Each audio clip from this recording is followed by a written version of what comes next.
How's it going, guys? It's Buck again up in North Queensland, and the crackling sound you can hear behind me is the Ozpig cranking up. I haven't had it out for a while, so anyway, tonight I'm going to do an old family recipe that's been around in the family for a long time. It's the Uncle Mal's crispy chicken, I call it, but you can do it with anything. I'm going to do it tonight with crispy chicken. I'm also going to do it with some battered coral trout. How's that sound? I don't eat fish, but I'll give it a go. And I'll run you quickly through now some of the ingredients. But if you watched some of my old clips, you know that Roz and I many years ago used to own a cafe here in Innisfail, and we used to do Uncle Mal's crispy chicken and Uncle Mal's crispy pork, and used to vary it around a bit as some of the lunchtime specials. And everyone used to come in and go, "Can I get one of them Uncle Mal's, please?" Everyone knew it as Uncle Mal's. But only Lorna reckons it's her recipe, but Uncle Mel took the credit for it. But anyway, it's bloody one of those, been around for 20, 30 years or whatever, and we do it every now and then, and we always think of Uncle Mel. So I thought I'll pass it on to you guys, and you've got to try it, guys. I know some of the ingredients I'm going to tell you now, you'll go, Jesus, putting that together. You wait till you try it. So I'm going to do crispy chicken, battered coral trout. I'm going to put the garlic and ginger sauce, Uncle Mal's sauce, over the top, and we're going to do it with some rice in the camp oven, all on the Ozpig. So I'll quickly run you through. I'll give you the exact measurements as I'm making it, but basically what we need, guys, is obviously to do the batter for the coral trout. I'm going to need some flour, some plain flour, a bum nut, some salt and pepper, and obviously a beer batter, a Great Northern to throw in there. You wouldn't believe it, I can't even drink Great Northern at the moment. I'm on antibiotics, guys, so it's killing me to have a Great Northern sitting on the table. I can't even take a swig of it at the moment. But anyway, we'll put that in the beer batter. So that's for the coral trout. Obviously you've got the coral trout in the fridge, and I don't want to waste that. It was about 19 bucks for a bloody one fillet of coral trout. I've got to learn how to catch those things. And the next one's the crispy chicken. Or basically that's just chicken fillet, guys, cut up into tenderloins, and you'll see me do that shortly. Just in a bit of corn flour with some salt and pepper just to season it. And then we'll do that in the wok on the Ozpig in some oil, some nice healthy canola oil. And then the magic ingredient is the sauce, and you'll see me make that. Now, some of the ingredients we need to make the sauce, guys, something you can take camping with you. You can actually make the sauce, freeze it up, put it in a little Tupperware container and take it out camping. You can put this over steak, fish, pork, chicken. You can just anything to do with a rice dish. Bloody, this is so versatile, this sauce, and it's bloody beautiful. And you've got to give it a go, eh? That's the whole reason I'm doing it. So we need white vinegar, tomato sauce. Where's me soya sauce? We need some soya sauce, some corn flour, some salt and pepper, obviously the rice there.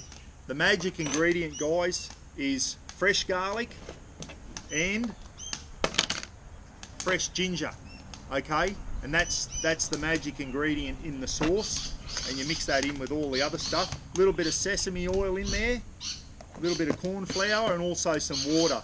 And we bring it to the simmer, it thickens up, and then we strain the garlic and ginger out of that sauce, and we put it over that bloody battered fish or the crispy chicken over a bed of rice, and oh, you wait till you taste it, guys. I can't wait.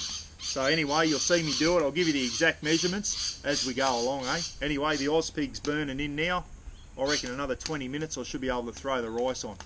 Hey guys, I'm underway. I've got the Ozpig on open flame, and basically I've got 2 cups of rice in there, white rice, 4 cups of water, a knob of butter, and I've got that over the open flame now with the lid off.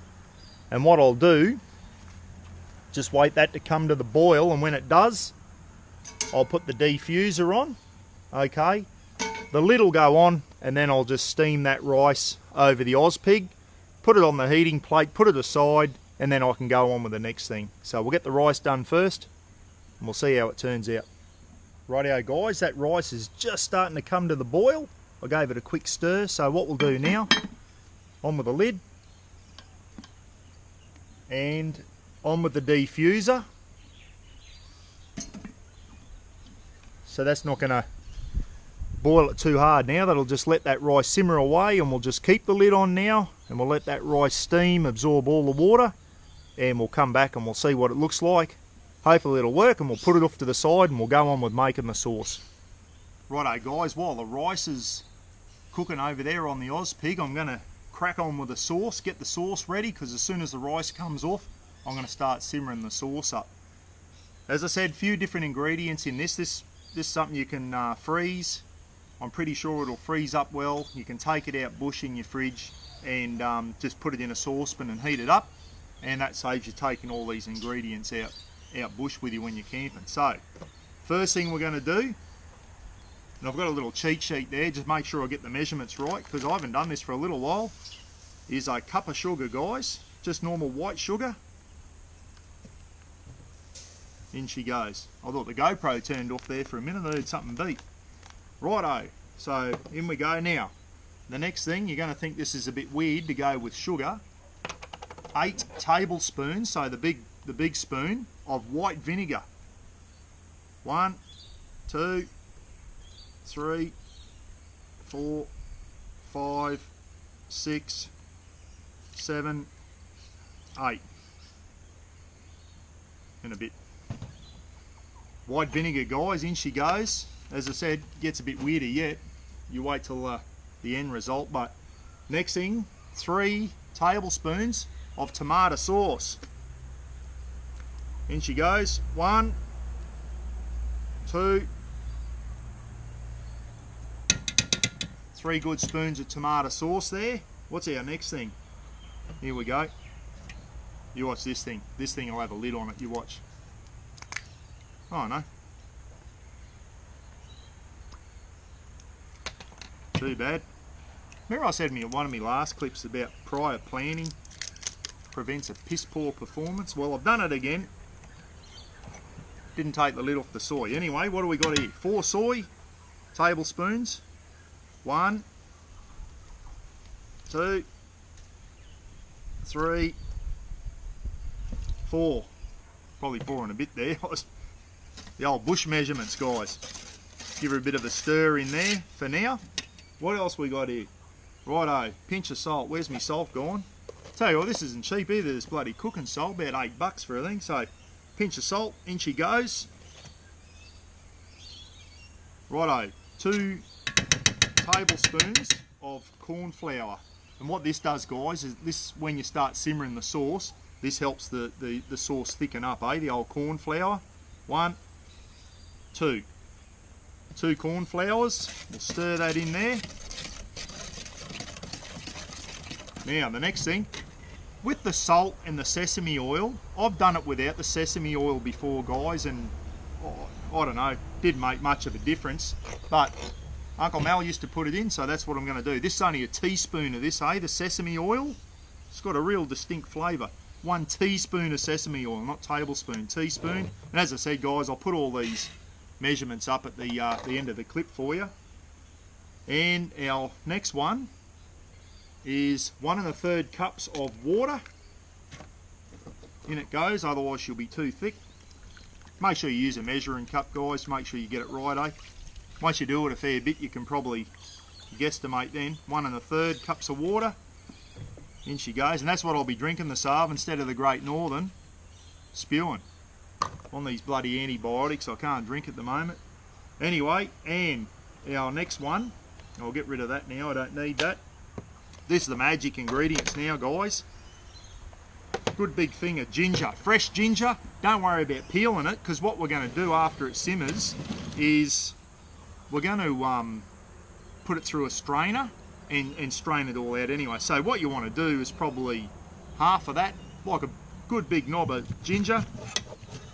We'll bloody grate that up.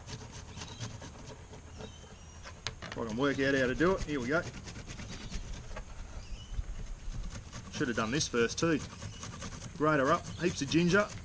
Plenty of ginger and garlic, that's the trick. Probably not the best bloody grater in the world, I couldn't find the other one. If you hear me yell, you know my finger's gone in there. How much we got there? Oh no, a bit more than that. The more ginger the better, It's like a an Asian-y sauce, I guess. And you know, with the Asians, they put a lot of ginger and that in their, ginger and garlic in their cooking. Especially ginger, it's bloody beautiful flavour.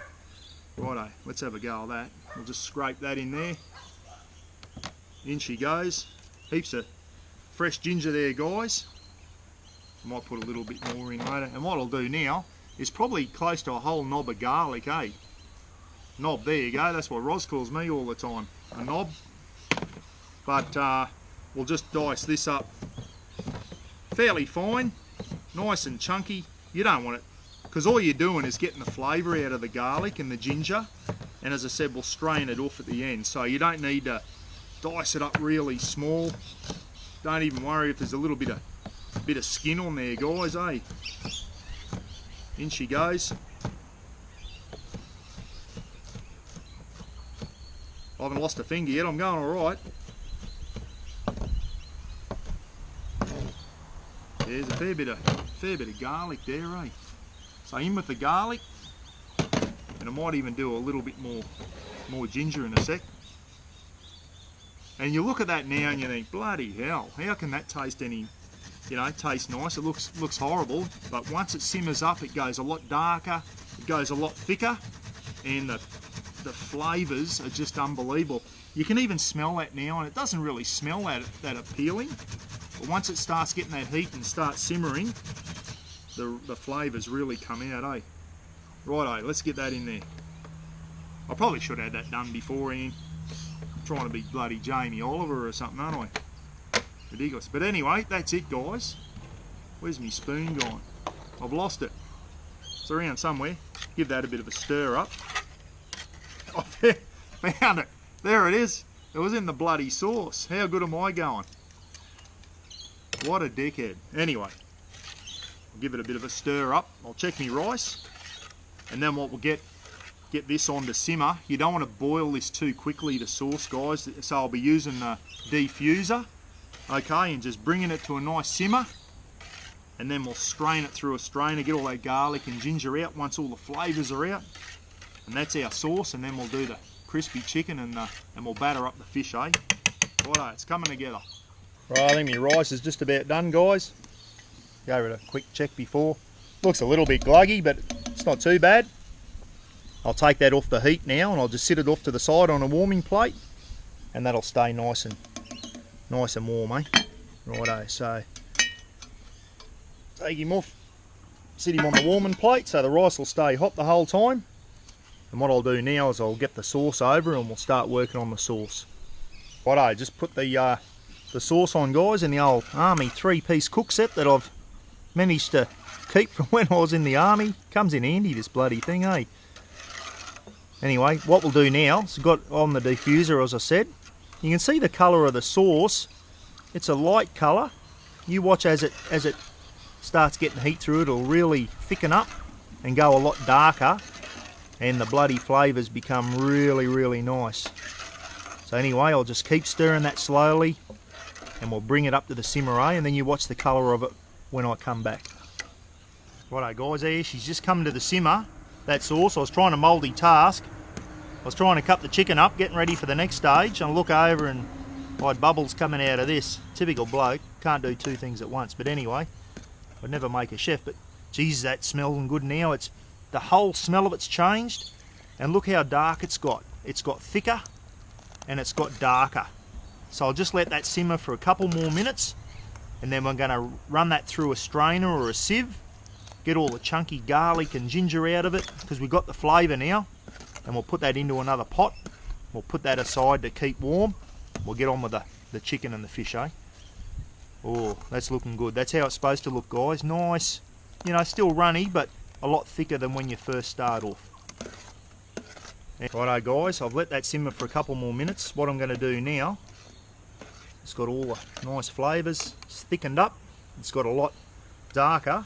Just going to pour that in to the strainer, like that.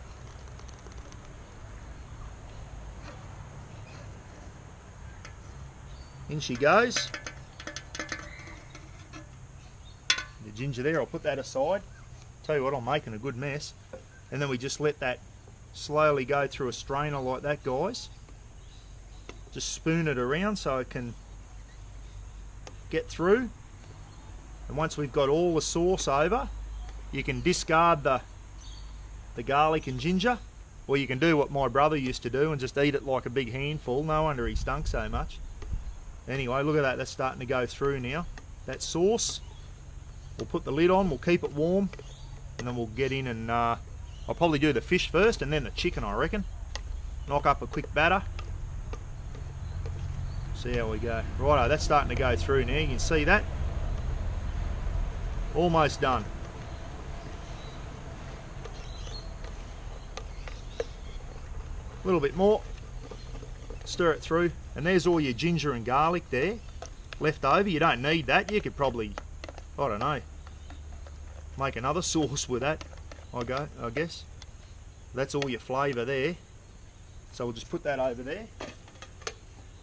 And what you're left with now is just a beautiful red sauce. Look at that. Absolutely, that's what you want. That's Uncle Mal's favourite sauce, guys. Alright, I'll put a lid on that and we'll get on with the next stage. Hey, I'll do the chicken next, guys. I've already cut it up and the flies are starting to hang around. Typical when you cook outside, eh? But I'm going to use a box of corn flour there, about $1.50 from Coles today. And what I'm going to do is going to season that up. This is what we're going to coat the chicken in, guys. Corn flour. Actually, I might put it all in, eh? Or I'll put a bit more in, because I've got a fair bit of chicken there. See, as I'm off the red meat, guys, eh? This bloody bowel infection I've had, I'm off the red meat, so I've got to start. I'm not keen on white meat, but I've got to start eating it, eh? Because red meat's not agreeing with me, and I've got to try and stay off it if I can. So a good pinch of salt into your flour. Get your pepper grinder. And we'll crack some good pepper into there, like a bloody peppercorn medley it's called. Let's do that. What we'll do now, throw the chicken in there, guys, into the corn flour. I'm going to throw it all in, toss it around, coat it,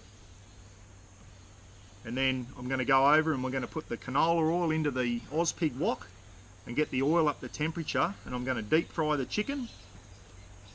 Put that off to the side, drain it off, deep fry the chicken, get it nice and crispy, as the recipe says Uncle Mal's crispy chicken. And then we'll do a nice beer batter up for the coral trout. Anyway, righto. So we'll got that chicken all coated. As I said, corn flour, salt and pepper, guys. That's all you need for this. Make sure it's coated well. Should all stick to it. Let's go over and we'll get the oil on, eh? And get the oil up to temperature in the wok, the Ozpig wok, and we'll get this chicken nice and crispy. Righto. Hey guys, the first batch of chicken's on. I think I might batter a bit of chicken too, just to so I can have a bit of batter too. So anyway, we'll knock up a quick beer batter, eh? First thing is, we'll throw an egg in. In goes the egg. We'll throw in some plain flour or self-raised, doesn't really matter, just throw some flour in. Throw in a good splash of flour. Righto. Another good crack of pepper in there. Pepper. Another pinch of salt into your batter. And being a beer batter, we'll throw some Great Northern in, eh? It's almost a sin not being able to drink that. Anyway, I might just give that a quick mix with the spoon. The right consistency. It's going to be way too thick. I reckon the whole can in there. Might even have to go and crack another one open. There we go, eh? Oh no, that's coming. It's coming together. That's for amateurs. This for professionals. Here we go. Get stuck into that.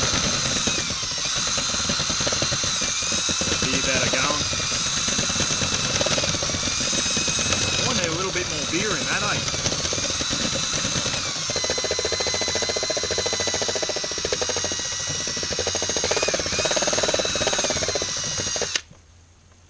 Yeah, probably a little bit thick, probably a little bit more beer.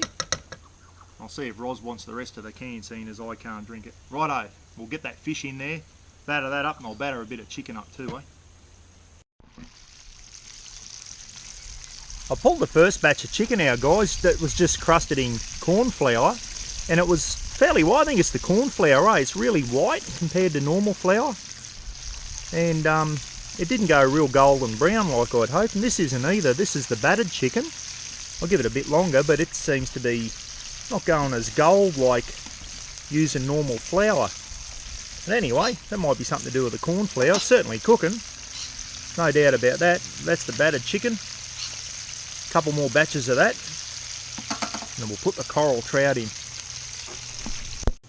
Righto guys, now for the coral trout. He was filling that up as I walked into the shop, so it doesn't get much fresher than that.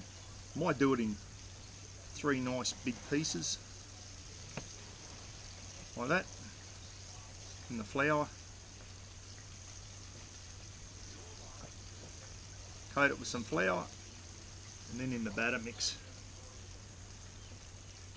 Last batch of chicken's on now. And we'll throw the coral trout in. As soon as that's cooked, I'll be serving it up. I might just do that one. I reckon coral trout's one of the best eaten fish in the ocean. I'm not a fish eating person, guys, but I have tried it before, and it hasn't got the real fishy taste like some fish have got. Went out on that reef fishing trip that I've got a clip on, and I actually tried a bit of battered coral trout. It wasn't too bad, eh? It wasn't that real overpowering fishy taste, if you know what I mean. If you don't eat fish, you'll know what I mean. But anyway, into the batter mix there, into the beer batter. We'll get that last batch of chicken off, and on with the coral trout. There you go, guys. Rafa's given the chicken the paws up. Doesn't mind his chicken. What do you reckon, Rafa? Bit hot at the moment, eh? Righto guys, time to serve up. Let's get a bit of rice here. A little bit gluggy, but not too bad. Bit of rice. Righto. Might just go the fingers now. A couple of bits of coral trout for Roz. Piece of chicken over there. I think that's coral trout. I'll put a little bit of coral trout in the middle, and we'll put some sauce over that, eh? We'll show you the finished product. Righto guys, we'll spoon on a bit of the Uncle Mal's garlic and ginger sauce, which smells absolutely beautiful. A bit more. Let it soak into the rice. There you go. I'll tell you what, guys, that's a bit of coral trout. I'm gonna have a crack.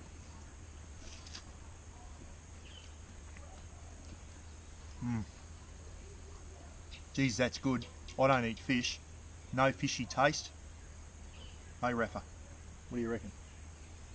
No fishy taste at all to that, guys. And that sauce goes spot on with fish. It'll go good with the chicken, sweet, like not sweet and sour pork, battered pork, anything. Put it over a steak. There you go. Give it a go. Absolutely beautiful. Get on Facebook. Let me know what you reckon.